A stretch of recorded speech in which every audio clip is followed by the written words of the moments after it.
فرعون زمین میں بہت ہی سرکش ہو گیا ہے اور اس کی قوم نے عہد شکنی کی ہے، لہٰذا تو انہیں ایسے عذابوں میں گرفتار فرما لے جو ان کے لیے سزاوار ہو اور میری قوم اور بعد والوں کے لیے عبرت ہو۔ حضرت موسیٰ علیہ السلام کی دعا کے بعد اللہ تعالیٰ نے فرعونیوں پر لگاتار 5 عذابوں کو مسلط فرمایا۔ نمبر 1، طوفان۔ ناگہاں ایک ایسا ابر آیا اور ہر طرف انگھیرا سا چھا گیا، پھر انتہائی زوردار بارش ہونے لگی، یہاں تک کہ طوفان آ گئے اور فرعونیوں کے گھروں میں پانی بھر گیا اور وہ اس میں کھڑے رہ گئے اور پانی ان کی گردنوں تک آ گیا۔ ان میں سے جو بیٹھا وہ ڈوب کر ہلاک ہو گیا، وہ نہ ہل سکتے تھے نہ ہی کوئی کام کر سکتے تھے۔ ان کی کھیتیاں اور باغات طوفان کے دھاروں سے برباد ہو گئے۔ ہفتے سے ہفتے تک مسلسل 7 روز تک وہ لوگ اسی مصیبت میں مبتلا رہے، اور باوجود یہ کہ بنی اسرائیل کے مکانات فرعونیوں کے گھروں سے ملے ہوئے تھے، مگر بنی اسرائیل کے گھروں میں سیلاب کا پانی نہیں آیا اور وہ نہایت ہی امن و چین کے ساتھ اپنے گھروں میں زندگی بسر کرتے رہے۔ جب فرعونیوں کو اس مصیبت کے برداشت کرنے کی تاب و طاقت نہ رہی اور وہ بالکل ہی عاجز ہو گئے، تو ان لوگوں نے حضرت موسیٰ علیہ السلام سے عرض کیا کہ آپ ہمارے لیے دعا فرمائیے کہ یہ مصیبت ٹل جائے تو ہم ایمان لائیں گے اور بنی اسرائیل کو آپ کے پاس بھیج دیں گے۔ چنانچہ آپ نے دعا مانگی تو طوفان کی بلا ٹل گئی اور زمین میں ایسی سرسبزی اور شادابی نمودار ہوئی کہ اس سے پہلے کبھی بھی دیکھنے میں نہ آئی تھی۔ کھیتیاں بہت شاندار ہوئی اور گلوں اور پھلوں کی پیداوار بے شمار ہو گئی۔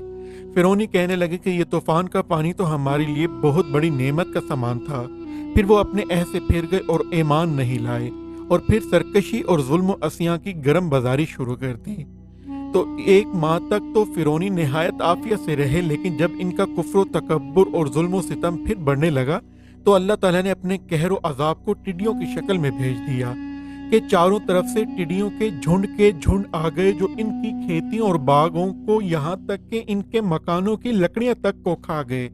اور فرعونیوں کے گھروں میں یہ ٹڈیاں بھر گئیں جس سے ان کا سانس لینا مشکل ہو گیا، مگر بنی اسرائیل کے مومنین کی کھیت اور باغ اور مکانات ان ٹڈیوں کے یلغار سے بالکل محفوظ رہے۔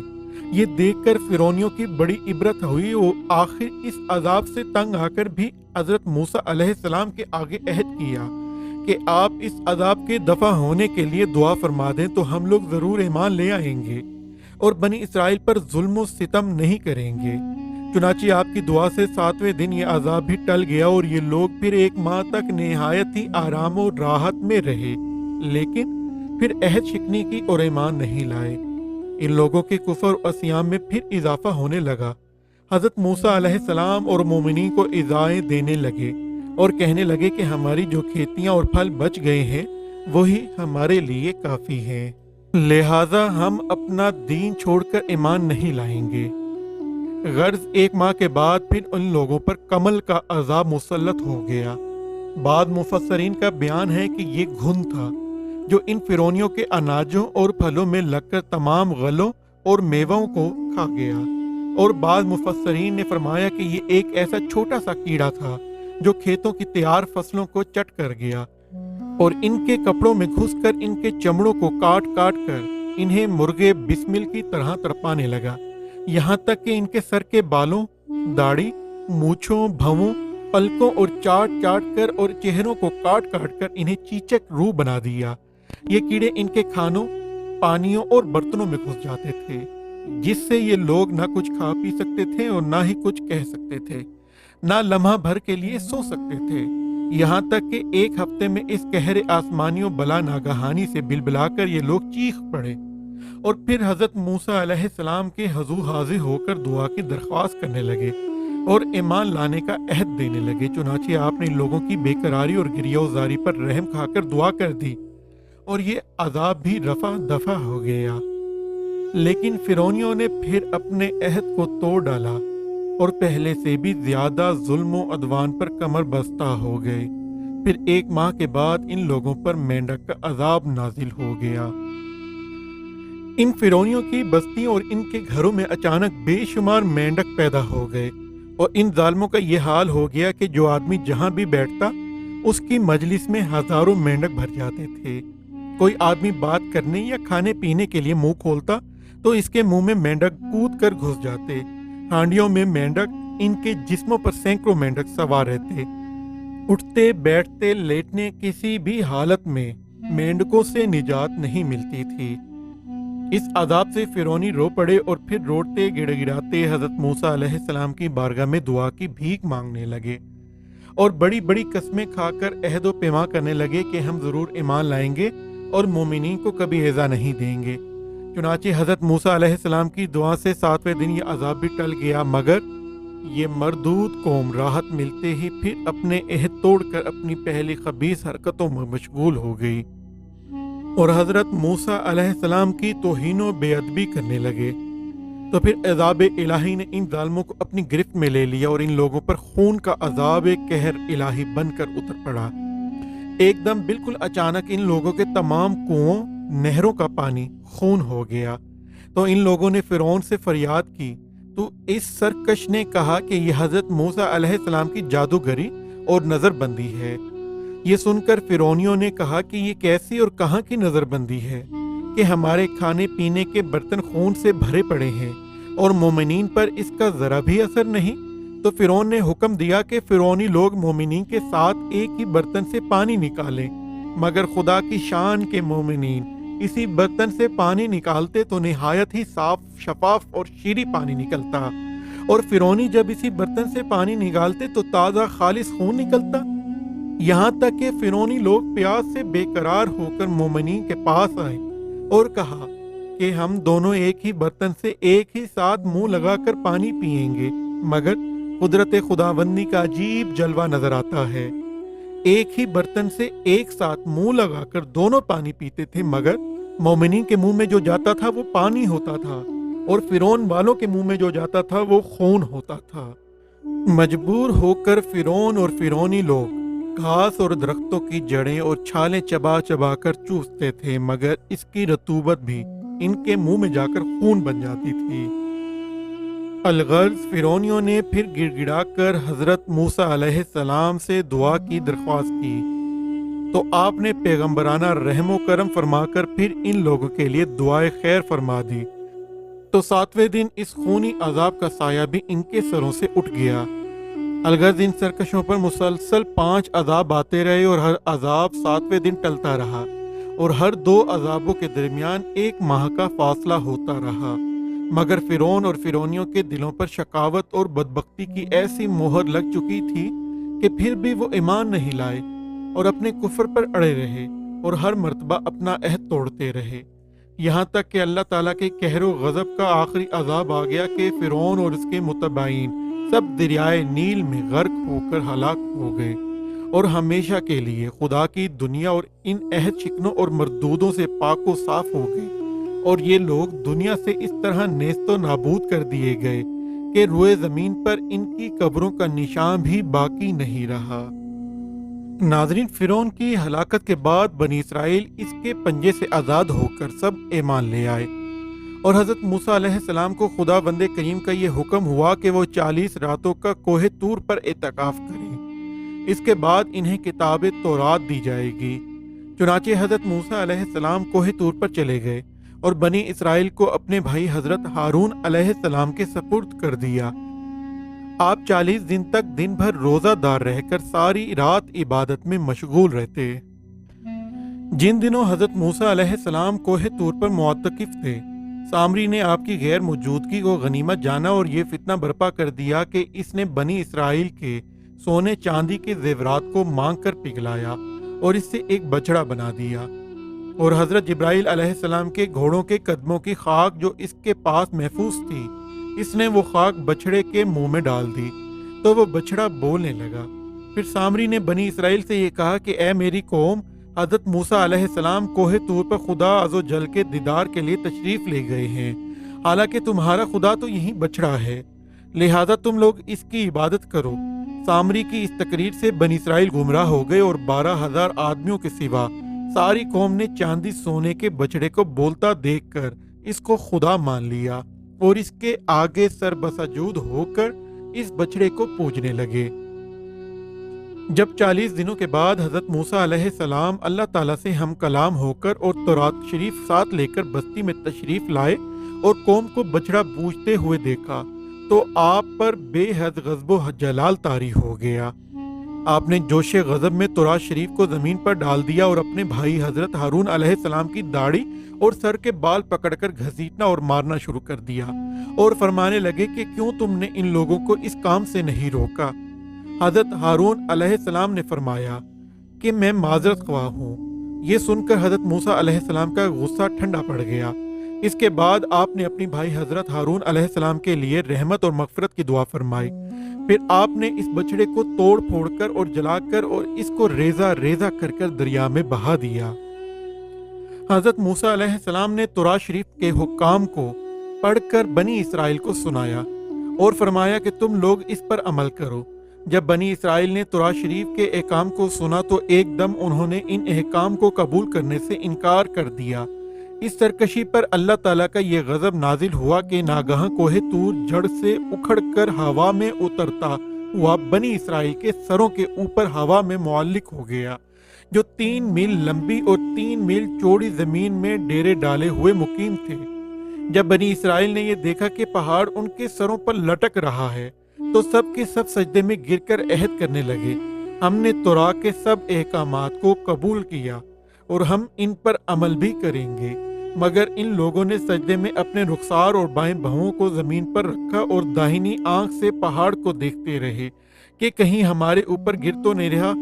یہی وجہ ہے کہ اب بھی یہودی اس طرح سجدہ کرتے ہیں کہ بایاں رخسار اور بایاں پاؤں زمین سے اوپر رکھتے ہیں۔ بہرحال بنی اسرائیل نے جب توبہ کر لی اور تورات کے احکام پر عمل کرنے کا عہد کر لیا تو پھر یہ پہاڑ اڑ کر اپنی جگہ پر چلا گیا۔ اسی طرح حضرت موسیٰ علیہ السلام قوم جبارین سے جہاد کرنے کے لیے بنی اسرائیل کے لشکروں کو لے کر روانہ ہوئے تو بلعام بن باورا کی قوم اس کے پاس گھبرائی ہوئی آئی اور کہا کہ حضرت موسیٰ علیہ السلام بہت ہی بڑا اور نہایت ہی طاقتور لشکر لے کر حملہ آور ہونے والے ہیں اور وہ چاہتے ہیں کہ ہم لوگوں کو ہماری زمینوں سے نکال کر یہ زمین اپنی قوم بنی اسرائیل کو دے دیں۔ اس لیے آپ حضرت موسیٰ علیہ السلام کے لیے ایسی بددعا کیجئے کہ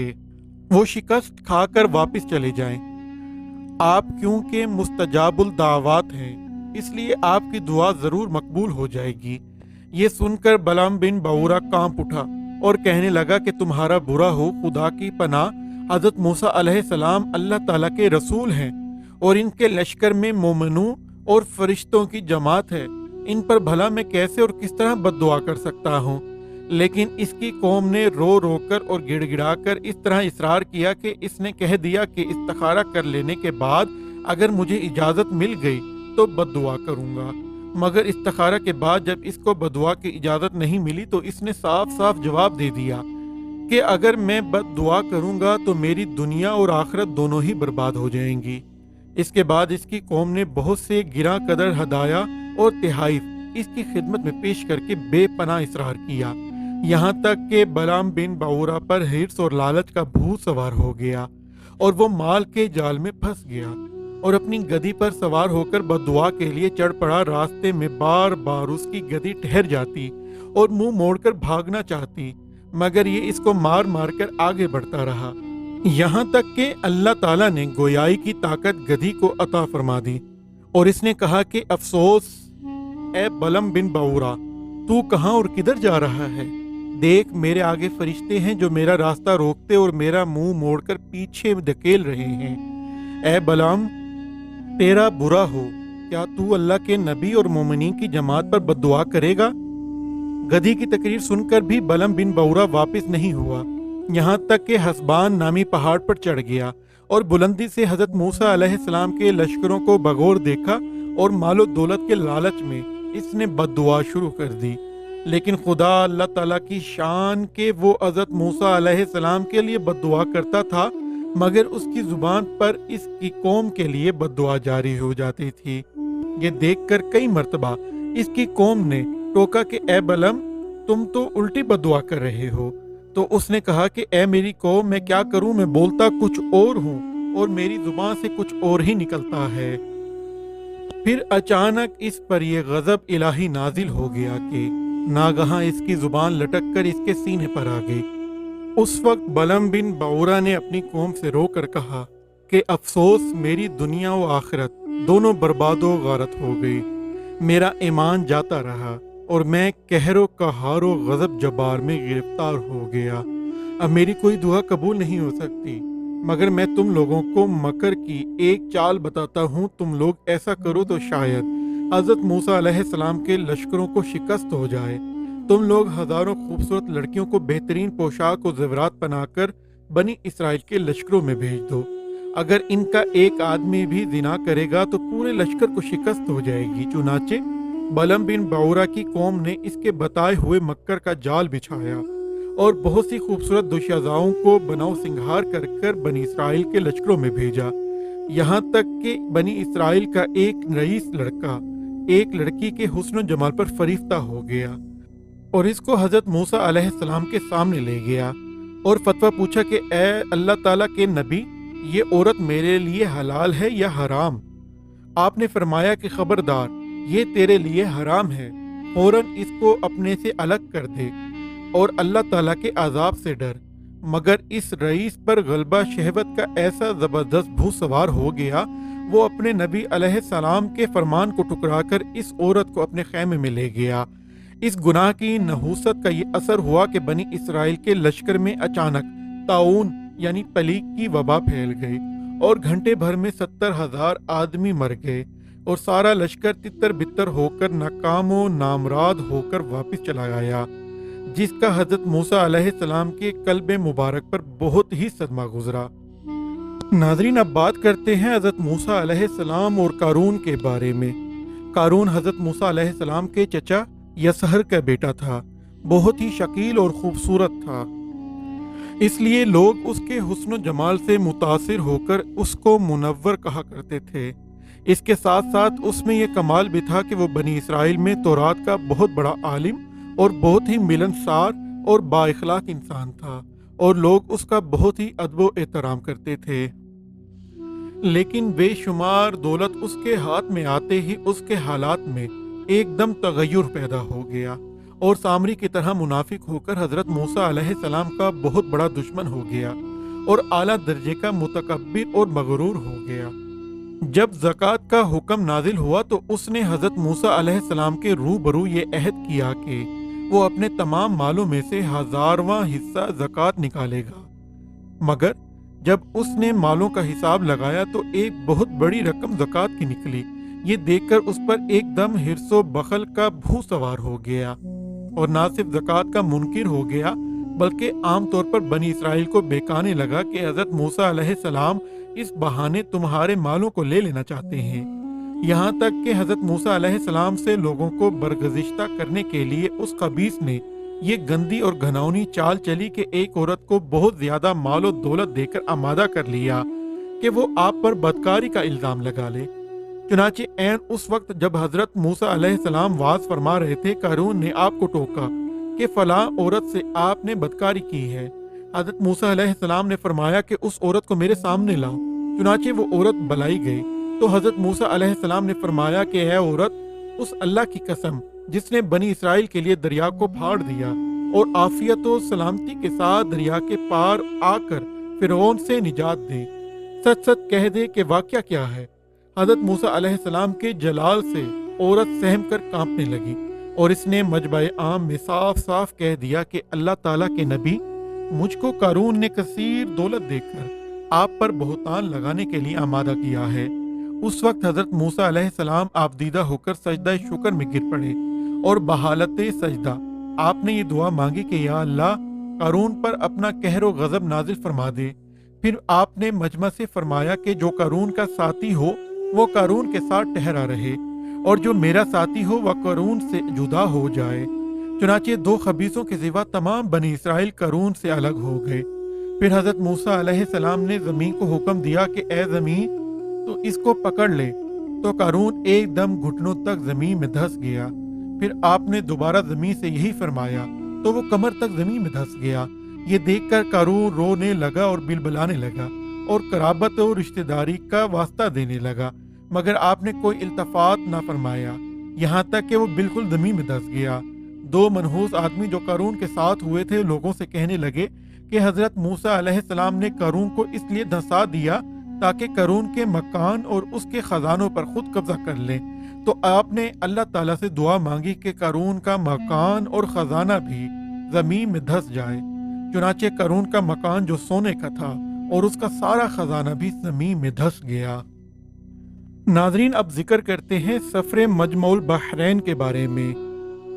ایک روایت ہے کہ جب فرعون ماں اپنے لشکر کے دریائے نیل میں غرق ہو گیا اور حضرت موسیٰ علیہ السلام کو بنی اسرائیل کے ساتھ مصر میں قرار نصیب ہوا، تو ایک دن موسیٰ علیہ السلام نے اللہ تعالیٰ سے اس طرح مکالمہ شروع ہوا کہ حضرت موسیٰ علیہ السلام نے فرمایا، اللہ تعالیٰ، تیرے بندوں میں سے سب سے زیادہ تجھ کو محبوب کون سا بندہ ہے؟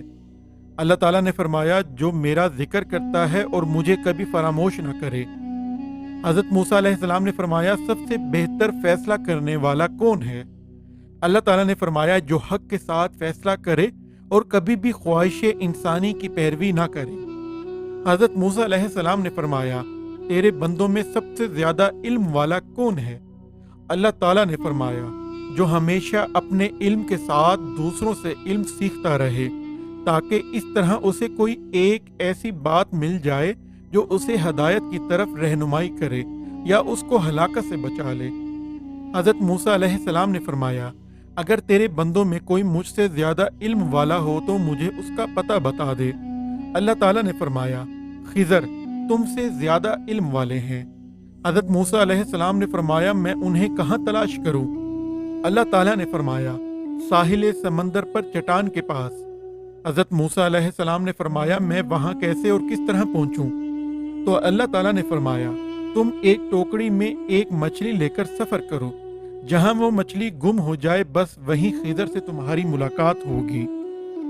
اس کے بعد حضرت موسیٰ علیہ السلام نے اپنے خادم و شاگرد حضرت یوشع بن نون بن افرائیم بن یوسف علیہ السلام کو اپنا رفیق سفر بنا کر مجمع البحرین کا سفر فرمایا۔ حضرت موسیٰ علیہ السلام چلتے چلتے جب بہت دور چلے گئے تو ایک جگہ سو گئے۔ اسی جگہ مچھلی ٹوکری میں سے تڑپ کر سمندر میں کود گئی، اور جس جگہ پانی میں ڈوبی وہاں پانی میں ایک سوراخ بن گیا۔ حضرت موسیٰ علیہ السلام نیند سے بیدار ہو کر چلنے لگے۔ جب دوپہر کے کھانے کا وقت ہوا تو آپ نے اپنے شاگرد حضرت یوشع بن نون علیہ السلام سے مچھلی طلب فرمائی، تو انہوں نے عرض کیا کہ یہ چٹان کے پاس جہاں آپ سو گئے تھے مچھلی کود کر سمندر میں چلی گئی اور میں آپ کو بتانا بھول گیا۔ آپ نے فرمایا کہ ہمیں تو اس جگہ کی تلاش تھی۔ بہرحال پھر آپ اپنے قدموں کے نشانات کو تلاش کرتے ہوئے اس جگہ پہنچ گئے جہاں حضرت خضر علیہ السلام سے ملاقات کی جگہ بتائی گئی تھی۔ وہاں پہنچ کر حضرت موسیٰ علیہ السلام نے دیکھا کہ ایک بزرگ کپڑوں میں لپٹے ہوئے بیٹھے ہیں۔ جب حضرت موسیٰ علیہ السلام نے ان کو سلام کیا تو انہوں نے تعجب سے فرمایا کہ اس زمین میں سلام کرنے والے کہاں سے آ گئے؟ پھر انہوں نے کہا، آپ کون ہیں؟ تو آپ نے فرمایا کہ میں موسیٰ ہوں۔ تو انہوں نے دریافت کیا کہ کون موسیٰ؟ کیا آپ بنی اسرائیل کے موسیٰ ہیں؟ تو آپ نے فرمایا کہ جی ہاں۔ تو حضرت خضر علیہ السلام نے کہا، اے موسیٰ، مجھے اللہ تعالیٰ نے ایک ایسا علم دیا ہے جس کو آپ نہیں جانتے، اور آپ کو اللہ تعالیٰ نے ایسا علم دیا ہے جس کو میں نہیں جانتا۔ مطلب یہ تھا کہ میں علم اسرار جانتا ہوں جس کا آپ کو علم نہیں، اور آپ علم الشرائع جانتے ہیں جس کو میں نہیں جانتا۔ پھر حضرت موسیٰ علیہ السلام نے فرمایا کہ اے خضر، کیا آپ مجھے اس کی اجازت دیتے ہیں کہ میں آپ کے پیچھے پیچھے چلوں، تاکہ اللہ تعالیٰ نے آپ کو جو علوم دیے ہیں آپ کچھ مجھے بھی تعلیم دے دیں؟ تو حضرت خضر علیہ السلام نے کہا کہ آپ میرے ساتھ صبر نہ کر سکیں گے۔ حضرت موسیٰ علیہ السلام نے فرمایا کہ میں انشاءاللہ تعالیٰ صبر کروں گا اور کبھی بھی کوئی نافرمانی نہیں کروں گا۔ حضرت خضر علیہ السلام نے کہا کہ شرط یہ ہے کہ آپ مجھ سے کسی بات کے متعلق کوئی سوال نہیں کریں گے یہاں تک کہ میں خود آپ کو بتا دوں۔ غرض اس عہد و معاہدے کے بعد حضرت خضر علیہ السلام نے حضرت موسیٰ اور یوشع بن نون علیہ السلام کو اپنے ساتھ لے کر سمندر کے کنارے چلنا شروع کر دیا، یہاں تک کہ ایک کشتی پر نظر پڑی اور کشتی والوں نے ان تینوں صاحبان کو کشتی پر سوار کر لیا اور کشتی کا کرایہ بھی نہیں مانگا۔ جب یہ لوگ کشتی میں بیٹھ گئے تو حضرت خضر علیہ السلام نے اپنے جھولے میں سے ایک کلہاڑی نکالی اور کشتی کو پھاڑ کر اس کا ایک تختہ نکال کر سمندر میں پھینک دیا۔ یہ منظر دیکھ کر حضرت موسیٰ علیہ السلام برداشت نہ کر سکے اور حضرت خضر علیہ السلام سے سوال کیا کہ کیا تم نے اس لیے اس کو چیرا کہ اس کے سواروں کو ڈوبا دوں؟ بے شک یہ تم نے بری بات کی۔ حضرت خضر علیہ السلام نے کہا کیا میں نے آپ سے کہہ نہیں دیا تھا کہ آپ میرے ساتھ صبر نہ کر سکیں گے؟ حضرت موسیٰ علیہ السلام نے معذرت کرتے ہوئے فرمایا کہ میں نے بھول کر سوال کیا، لہٰذا آپ میری بھول پر گرفت نہ کیجیے اور میرے کام میں مشکل نہ ڈالیے۔ پھر یہ حضرات کچھ دور آگے کو چلے تو حضرت خضر علیہ السلام نے ایک نابالغ بچے کو دیکھا جو اپنے ماں باپ کا اکلوتا بیٹا تھا۔ حضرت خضر علیہ السلام نے گلا دبا کر اور زمین پر پٹک کر اس بچے کو قتل کر ڈالا۔ یہ ہوش ربا خونی منظر دیکھ کر حضرت موسیٰ علیہ السلام میں صبر کتاب نہ رہی اور آپ نے ذرا سخت لہجے میں حضرت خضر علیہ السلام سے کہہ دیا کہ تم نے ایک ستھری جان بے کسی جان کے بدلے قتل کر دی، بے شک تم نے بہت بری بات کی۔ حضرت خضر علیہ السلام نے پھر یہی جواب دیا کہ میں نے آپ سے یہ نہیں کہہ دیا تھا کہ آپ ہرگز میرے ساتھ صبر نہ کر سکیں گے؟ حضرت موسیٰ علیہ السلام نے فرمایا کہ اچھا، اب اگر اس کے بعد میں آپ سے کچھ پوچھوں تو آپ میرے ساتھ نہ رہیے گا، اس میں شک نہیں کہ میری طرف سے آپ کا عذر پورا ہو چکا ہے۔ پھر اس کے بعد ان حضرات نے ساتھ ساتھ چلنا شروع کر دیا، یہاں تک کہ یہ لوگ ایک گاؤں میں پہنچے اور گاؤں والوں سے کھانا طلب کیا، مگر گاؤں والوں میں سے کسی نے بھی ان صالحین کی دعوت قبول نہ کی۔ پھر ان دونوں نے گاؤں میں ایک گرتی ہوئی دیوار پائی تو حضرت خضر علیہ السلام نے اس میں اعظم پڑھ کر دیوار سیدھی کر دی۔ حضرت موسیٰ علیہ السلام گاؤں والوں کی بد اخلاقی سے بیزار تھے اور آپ کو غصہ آ گیا، برداشت نہ کر سکے اور فرمایا تم چاہتے تو اس پر کچھ مزدوری لے لیتے۔ یہ سن کر حضرت خضر علیہ السلام نے کہہ دیا کہ اب میرے اور آپ کے درمیان جدائی ہے، اور جن چیزوں کو دیکھ کر آپ صبر نہ کر سکے ان کا راز میں آپ کو بتا دوں گا۔ سنیے، جو کشتی میں نے پھاڑ ڈالی وہ چند مسکینوں کی تھی جس کی آمدنی سے وہ لوگ گزر بسر کرتے تھے، اور آگے ایک ظالم بادشاہ رہتا تھا جو سالم اور اچھی کشتیوں کو چھین لیا کرتا تھا اور عیب دار کشتیوں کو چھوڑ دیا کرتا تھا۔ تو میں نے قصدن ایک تختہ نکال کر اس کشتی کو عیب دار کر دیا تاکہ ظلم بادشاہ کے غضب سے محفوظ رہ سکے۔ اور جس لڑکے کو میں نے قتل کر دیا اس کے والدین بہت نیک و صالح تھے، اور یہ لڑکا پیدائشی کافر تھا، اور والدین اس لڑکے کے بے پناہ محبت کرتے تھے اور اس کی ہر خواہش پوری کرتے تھے۔ تو ہمیں یہ خوف و خطرہ نظر آیا کہ وہ لڑکا کہیں اپنے والدین کو کفر میں مبتلا نہ کر دے، اس لیے میں نے اس لڑکے کو قتل کر کے اس کے والدین کو کفر سے بچا لیا۔ اب اس کے والدین صبر کریں گے تو اللہ تعالیٰ اس لڑکے کے بدلے میں اس کے والدین کو ایک بیٹی عطا فرمائے گا جو ایک نبی سے بیاہی جائے گی، اور اس کے شکم سے ایک نبی پیدا ہوگا جو ایک امت کو ہدایت دے گا۔ اور گرتی ہوئی دیوار کو سیدھی کرنے کا راز یہ تھا کہ یہ دیوار 2 یتیم بچوں کی تھی جس کے نیچے ان دونوں کا خزانہ تھا، اور ان دونوں کا باپ ایک صالح اور نیک آدمی تھا۔ اگر ابھی یہ دیوار گر جاتی تو ان یتیموں کا خزانہ گاؤں والے لے جاتے، اس لیے آپ کے پروردگار نے یہ چاہا کہ یہ دونوں یتیم بچے جوان ہو کر اپنا خزانہ نکال لے، اس لیے ابھی میں نے دیوار کو گرنے نہیں دیا۔ یہ خدا بند تعالیٰ کی ان بچوں پر مہربانی ہے، اور اے موسیٰ علیہ السلام آپ یقین و اطمینان رکھے کہ میں نے جو کچھ بھی کیا ہے اپنی طرف سے نہیں کیا ہے، بلکہ میں نے یہ سب کچھ اللہ تعالیٰ کے حکم سے کیا ہے۔ اس کے بعد حضرت موسیٰ علیہ السلام اپنے وطن واپس چلے گئے۔ ناظرین، اب بات کرتے ہیں ان 70 آدمیوں کی جو مر کر زندہ ہو گئے۔ جب حضرت موسیٰ علیہ السلام کوہ طور پر 40 دن کے لیے تشریف لے گئے تو سامری منافق نے چاندی سونے کے زیورات پگھلا کر ایک بچھڑے کی مورت بنا کر حضرت جبرائیل علیہ السلام کے گھوڑے کے پاؤں تلے کی مٹی اس مورت کے منہ میں ڈال دی تو وہ زندہ ہو کر بولنے لگا۔ پھر سامری نے مجمع عام میں تقریر شروع کر دی کہ اے بنی اسرائیل، حضرت موسیٰ علیہ السلام خدا سے باتیں کرنے کے لیے کوہ طور پر تشریف لے گئے ہیں، لیکن خدا تو خود ہم لوگوں کے پاس آ گیا ہے اور بچڑوں کی طرف اشارہ کر کے بولا کہ یہی خدا ہے۔ سامری نے ایسی گمراہ کن تقریر کی کہ بنی اسرائیل کو بچڑے کے خدا ہونے کا یقین آ گیا اور وہ بچڑے کو پوجنے لگے۔ جب حضرت موسیٰ علیہ السلام کوہ طور سے واپس تشریف لائے تو بنی اسرائیل کو بچڑا پوجتے ہوئے دیکھ کر بے حد ناراض ہوئے، پھر غضب و جلال میں آ کر اس بچڑے کو توڑ پھوڑ کر برباد کر دیا۔ پھر اللہ تعالیٰ کا یہ حکم نازل ہوا کہ جن لوگوں نے بچڑے کی پرستش نہیں کی وہ لوگ بچڑا پوجنے والوں کو قتل کریں۔ چنانچہ 70,000 بچڑے کی پوجا کرنے والے قتل ہو گئے۔ اس کے بعد یہ حکم نازل ہوا کہ حضرت موسیٰ علیہ السلام 70 آدمیوں کو منتخب کر کے کوہ طور پر لے جائیں اور یہ سب لوگ بچڑا پوجنے والوں کی طرف سے معذرت طلب کرتے ہوئے یہ دعا مانگے کہ بچڑا پوجنے والوں کے گناہ معاف ہو جائیں۔ چنانچہ حضرت موسیٰ علیہ السلام نے چن چن کر اچھے 70 آدمیوں کو ساتھ لیا اور کوہ طور پر تشریف لے گئے۔ جب لوگ کوہ طور پر طلب معذرت و استغفار کرنے لگے تو اللہ تعالیٰ کی طرف سے آواز آئی کہ اے بنی اسرائیل، میں ہی ہوں، میرے سوا تمہارا کوئی معبود نہیں۔ میں نے ہی تم لوگوں کو فرعون کے ظلم سے نجات دے کر تم لوگوں کو بچایا ہے،